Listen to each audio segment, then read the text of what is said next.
Paalala lamang po sa mga kapwa ko Katoliko na nagbabalak mamasyal at bumisita sa napakagandang bansa ng South Korea, lalong-lalo na po sa mga delegado ng World Youth Day 2026. May paalala at matinding babala po ang ating simbahan, ang Vatican's Dicastery for the Doctrine of Faith, na umiwas tayo, wag pupunta sa Nahu Shrine ni Julia Kim dahil kayo po ay papatawan ng ating simbahan ng automatic excommunication or latae sententiae. Ibig sabihin, wala pong due process, kayo po ay automatically excommunicated.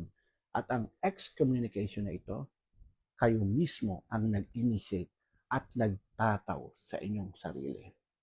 Sana po nakatulong at sana makinig tayo sa ating simbahan. Hanggang sa muli, Brother Paul, God bless.